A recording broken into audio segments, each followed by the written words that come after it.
ओम शांति। आज 9 तारीख है, बुधवार का दिन है।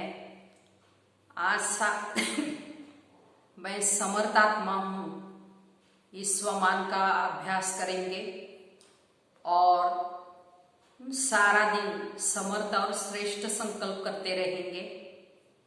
जैसे कहा जाता है, दही को मंथन करने से मक्खन मिलता है, ऐसे समर्थ शक्तिशाली सोचने से हमारी आत्मा को भी ताकत माना शक्ति मिलती है।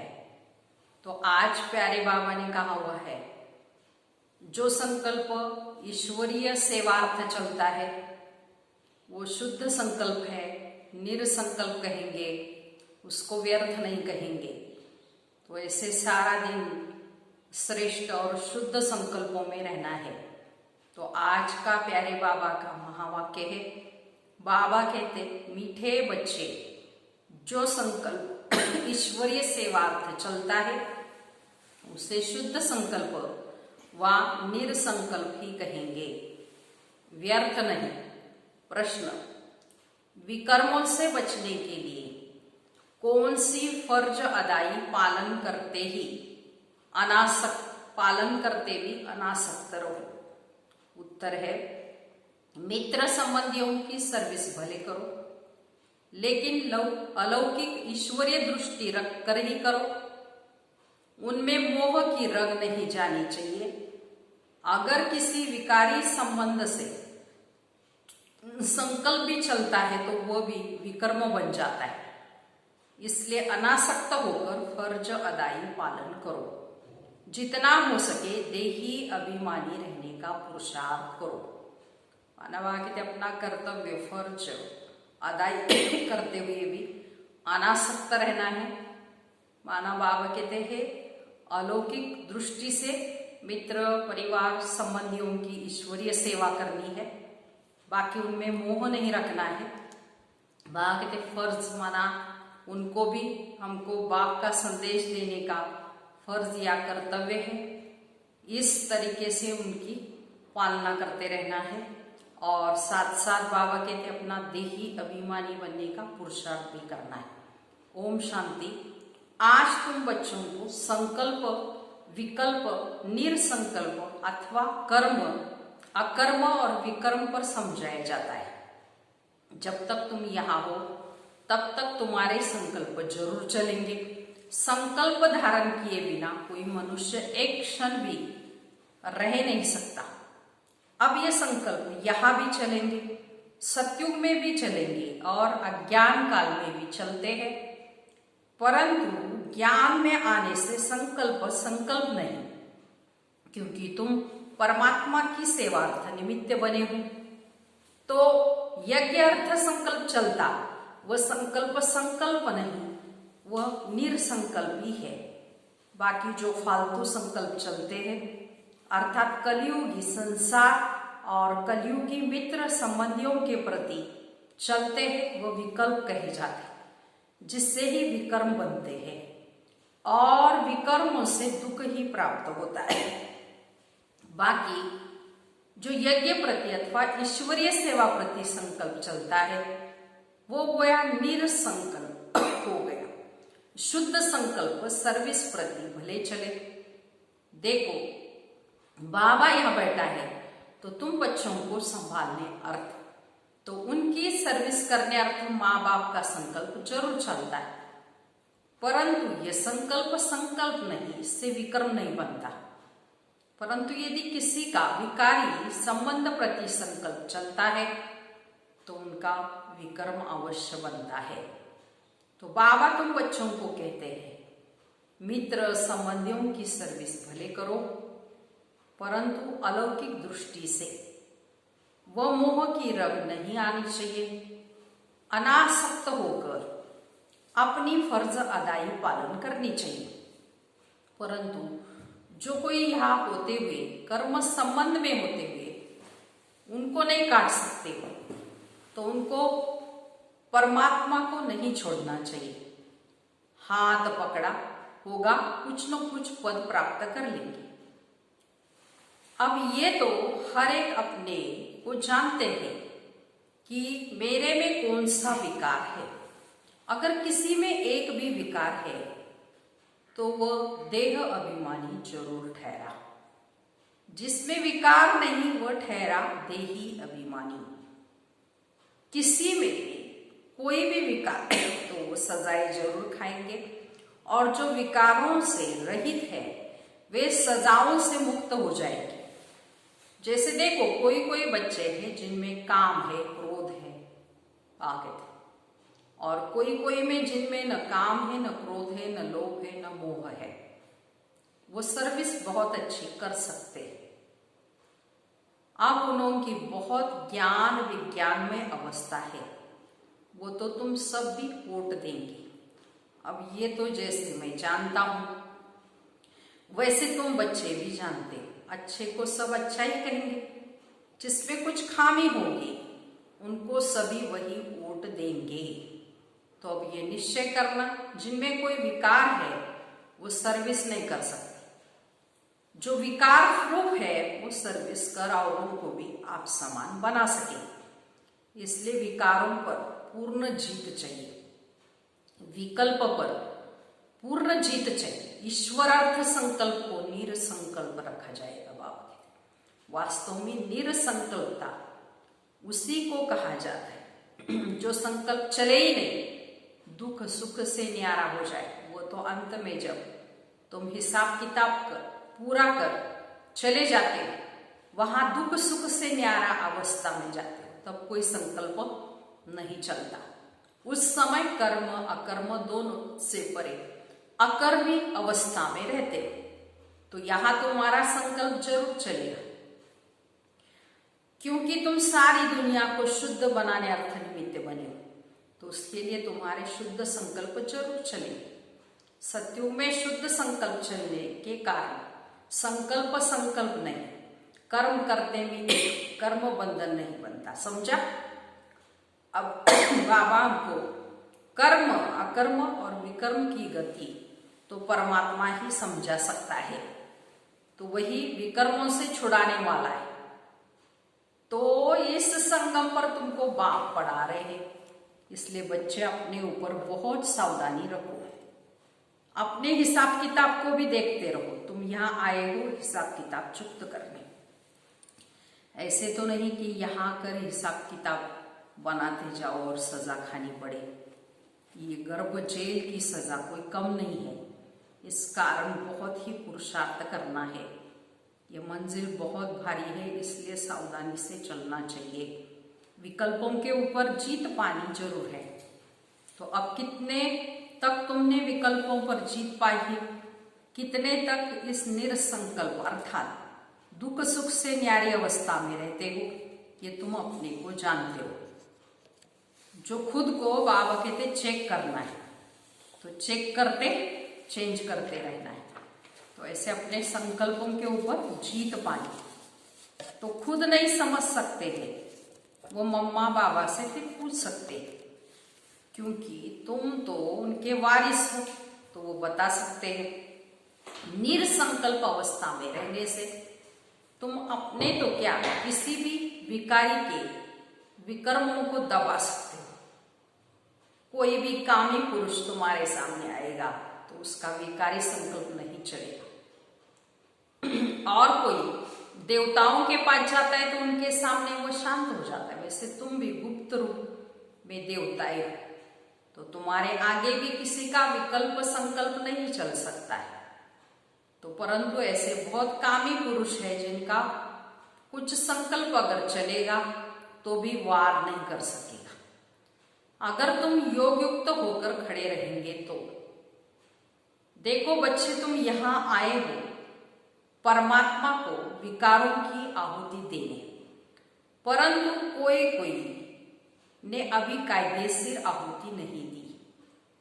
उनका योग परमपिता से जुटा हुआ नहीं, सारा दिन उद्योग भटकता रहता है, अर्थात देही अभिमानी नहीं बनती। देह अभिमानी होने के कारण किसी के स्वभाव में आ जाते हैं, जिस कारण परमात्मा से प्रीति फिर निभा नहीं सकते। अर्थात परमात्मा अर्थ सर्विस करने के अधिकारी नहीं बन सकते। तो जो परमात्मा से सर्विस ले फिर सर्विस कर रहे अर्थात पतितों को पावन कर रहे हैं, वही मेरे सच्चे पक्के बच्चे हैं। उन्हें बहुत भारी पद मिलता है। अभी परमात्मा खुद आकर तुम्हारा बाप बना है, तो उस बाप को साधारण रूप में न जानकर कोई भी प्रकार संकल्प उत्पन्न करना गोया विनाश को प्राप्त होना है। तो अभी वह समय आएगा जो 108 गंगाएं पूर्ण अवस्था को प्राप्त करेगी। बाकी जो पड़े हुए नहीं होंगे वे तो अपनी ही बर्बादी करेंगे। तो ये निश्चय जानना, जो कोई इस ईश्वरीय यज्ञ में छिपकर काम करता है तो उनको जानी जाननहार बाबा देख लेता है। वो फिर अपने साकार स्वरूप बाबा को टच करता है। सावधानी देने अर्थ तो कोई भी बात छिपानी नहीं चाहिए। भल भूले होती है परंतु उनको बताने से ही आगे के लिए बच सकते, इसलिए बच्चे सावधान रहना है। तो बच्चों को पहले अपने को समझना चाहिए कि मैं कौन हूं, व्हाट एम आई। मैं शरीर को नहीं कहते, मैं कहते हैं आत्मा। मैं आत्मा कहाँ से आया हूं, किसकी संतान हूं। तो आत्मा को जब ये मालूम पड़ जाए कि मैं आत्मा परमपिता परमात्मा की संतान हूं, तब अपने बाप को याद करने से खुशी आ जाए। तो बच्चे को खुशी तब आती है जब बाप के ऑक्यूपेशन को जानता है। जब तक छोटा है बाप के ऑक्यूपेशन को नहीं जानता, तब तक इतनी खुशी भी उसको फिर नहीं रहती। जैसे बड़ा हो जाता है, बाप के ऑक्यूपेशन का पता पड़ जाता है, तो उसको भी नशा, वो खुशी चढ़ती जाती है ना। तो पहले उनके ऑक्यूपेशन को जानना है कि हमारा बाप कौन है, वो कहाँ रहता है। अगर कहे आत्मा उसमें मर्ज हो जाएगी तो आत्मा विनाशी हो गई, तो खुशी किसको आएगी फिर। बाबा कहते हैं जैसे हमारा पिता परमात्मा है, भगवान है, वो रहते परम धाम में। जब मालूम पड़े तो वो नशा खुशी रहनी चाहिए। जैसे लौकिक में भी किसी बच्चे का बाप बड़े पोस्ट पर होता है तो उसको वो लौकिक में नशा रहता है। ऐसे हमको भी बाप के ऑक्यूपेशन को जानना है तो वो खुशी नशा रहेगा। तो तुम्हारे पास जो नए जिज्ञासु आते उनको पूछना चाहिए कि तुम यहाँ क्या पढ़ते हो, इससे क्या स्टेटस मिलती है।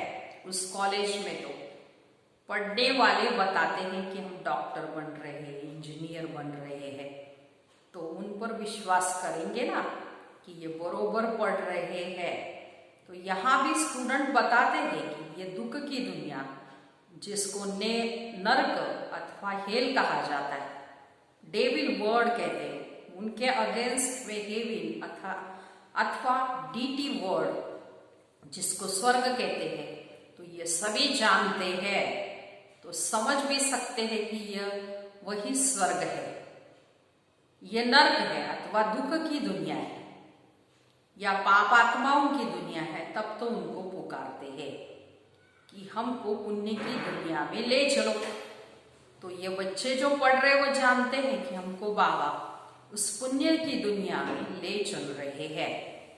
तो जो नए स्टूडेंट आते हैं उनको बच्चों से पूछना चाहिए, बच्चों से पढ़ना चाहिए। वो अपने टीचर का अथवा बाप का ऑक्यूपेशन बता सकते।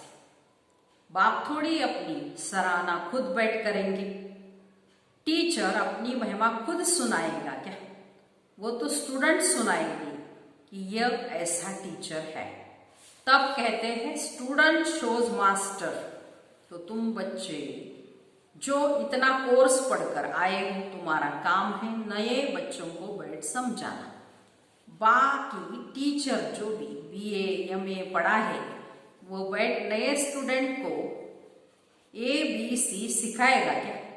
कोई स्टूडेंट अच्छे होशियार होते हैं, वो दूसरों को भी पढ़ाते हैं। तो उसमें माता गुरु तो मशहूर है। ये है डीटी धर्म की पहली माता, जिसको जगदम्बा कहते हैं। माता की बहुत महिमा है। बंगाल में काली, दुर्गा, सरस्वती और लक्ष्मी, इन 4 देवियों की बहुत पूजा करते हैं। तो उन पर 4 का एक्यूपेशन तो मालूम होना चाहिए। जैसे लक्ष्मी है, वो तो है गॉडेज ऑफ वेल्थ, वो तो यहाँ ही राज्य करके गई है। बाकी काली, दुर्गा आदि तो ये तो सब इन पर नाम पड़े हैं। तो अगर 4 माताएं तो उनके 4 पति भी होने चाहिए ना। तो अब लक्ष्मी का तो नारायण पति प्रसिद्ध है। फिर बाबा पूछते काली का पति कौन, फिर है दुर्गा, फिर है सरस्वती। तो ये एक्यूपेशन पूछना चाहिए बाबा कहते। तो शंकर, बाबा कहते पार्वती के, लेकिन शंकर पार्वती के लिए पति बताते। पार्वती कोई काली नहीं है, बहुत है जो काली की पूजा करते हैं, माता को याद करते हैं, लेकिन पिता का पता नहीं। काली का या तो पति होना चाहिए या तो पिता, लेकिन ये कोई को पता नहीं। तुमको समझाना है ये दुनिया एक ही है। जो कोई समय दुख की दुनिया अब दोजक बन जाती है, वही फिर सतयुग में बहिष्ठ अथवा स्वर्ग बन जाती है। लक्ष्मी नारायण भी इस ही सृष्टि पर सतयुग के समय राज्य करते थे। तो बाकी सूक्ष्म में तो कोई वैकुंठ में है नहीं, जहाँ सूक्ष्म लक्ष्मी नारायण है, तो उनके चित्र यहाँ ही है, तो जरूर यहाँ ही राज्य करके गए। खेल सारा इस कॉर्पोरियल वर्ल्ड में ही चलता है। तो हिस्ट्री ज्योग्राफी इस कॉर्पोरियल वर्ल्ड की है। सूक्ष्मतन की कोई हिस्ट्री ज्योग्राफी होती नहीं। लेकिन सभी बातों को छोड़ तुमके नए जिज्ञासुओं को पहले अलग सिखाना है, फिर बे समझाना है। अलग है गॉड, वो सुप्रीम सोल है। जब तक ये पूरा समझा नहीं है, तब तक उनका परम पिता के लिए वो लव नहीं जागता। तो वो खुशी नहीं आती उनको। पहले जब बाप को जाने, तब उनके एक्यूपेशन को भी जानकर खुशी में आवे। तो खुशी है इस पहली बात को समझने में। गॉड तो एवर हैप्पी है, आनंद स्वरूप। तो उनके हम बच्चे हैं, तो क्यों न वो भी खुशी में आने चाहिए। वो गुदगुदी क्यों नहीं होती हमको। I am a son of a God, I am a ever happy master God. तो वो खुशी नहीं आती तो सिद्ध है अपने को सन माना, बच्चा नहीं समझते। God is ever happy but I am not happy, क्योंकि फादर को नहीं जानते। बात तो सहज है। कोई को ये ज्ञान सुनने के बदले शांति अच्छी लगती है, क्योंकि बहुत है जो ज्ञान नहीं उठा सके। इतना समय कहाँ है। बस इस अलग को ही जानकर साइलेंस में रहे तो वो भी अच्छा है। जैसे सन्यासी भी पहाड़ों की कंदारों में जाकर परमात्मा की याद में बैठते हैं, वैसे परमपिता परमात्मा उस सुप्रीम लाइट की याद में रहे तो भी अच्छा है। उसकी याद से सन्यासी भी निर्विकारी बन सकते, परंतु घर बैठे तो याद नहीं कर सकते। वहां तो बाल बच्चों में मोह जाता रहेगा, इसलिए सन्यास करते हैं। होली बन जाते तो उसमें सुख तो है। सन्यासी सबसे अच्छे हैं। आदि देव भी सन्यासी बना है। ये सामने उनका आदि देव का मंदिर खड़ा है, जहां तपस्या कर रहे हैं। गीता में भी कहते हैं देह के सब धर्मों का सन्यास करो। वह सन्यास कर जाते हैं तो महात्मा बन जाते हैं। गृहस्थी को महात्मा कहना वैसे तो बेकायदे है। तुमको तो परमात्मा ने आकर सन्यास कराया। सन्यास करते ही है सुख के लिए। महात्मा कभी दुखी नहीं होते। राजा भी सन्यास करते तो ताज आदि फेंक देते हैं। जैसे गोपीचंद ने सन्यास किया तो जरूर इसमें सुख है ना, इसलिए तो करते हैं। अच्छा, मीठे मीठे सिकिलते बच्चों प्रति माता पिता बाप दादा का याद प्यार और गुड मॉर्निंग। रूहानी बाप की रूहानी बच्चों को नमस्ते। हम रूहानी बच्चों की रूहानी माता पिता बाप दादा को याद प्यार गुड मॉर्निंग और नमस्ते। हम बनेंगे फरिश्ते। वाह बाबा वाह, शुक्रिया बाबा शुक्रिया। अभी सारी मुरली का धारणा के लिए मुख्य सार सुनिए। पहली पॉइंट है, कोई भी उल्टा कर्म छिपाकर नहीं करना है। बाप दादा से कोई भी बात छिपानी नहीं है। बहुत बहुत सावधान रहना है। दूसरी पॉइंट, स्टूडेंट सोच मास्टर, जो पढ़ा है वो दूसरों को पढ़ाना है। एवर हैप्पी गॉड के बच्चे, इस स्मृति से अपार खुशी में रहना है। आज का वरदान, हर आत्मा को ऊंचा उठाने की भावना से रिगार्ड देने वाले शुभ चिंतक भव। विस्तार, हर आत्मा के प्रति श्रेष्ठ भावना अर्थात ऊंचा उठाने की व आगे बढ़ाने की भावना रखना अर्थात शुभ चिंतक बनना। अपनी शुभ वृत्ति से, शुभ चिंतक स्थिति से अन्य के अवगुणों को भी परिवर्तन करना। किसी की भी कमजोरी व अवगुण को अपनी कमजोरी समझ वर्णन करने के बजाय व फैलाने के बजाय समाना और परिवर्तन करना, यह है रिगार्ड। बड़ी बात को छोटा बनाना, दिल शिकस्त को शक्तिवान बनाना, उनके संग के रंग में नहीं आना, सदा उन्हें भी उमंग उत्साह में लाना, यह है रिगार्ड। ऐसे रिगार्ड देने वाले ही शुभ चिंतक है।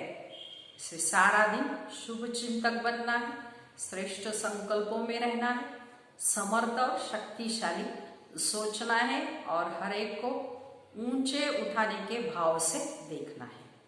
आज का स्लोगन है, त्याग का भाग्य समाप्त करने वाला पुराना स्वभाव संस्कार है, इसलिए इसका भी त्याग करो। अच्छा, ओम शांति।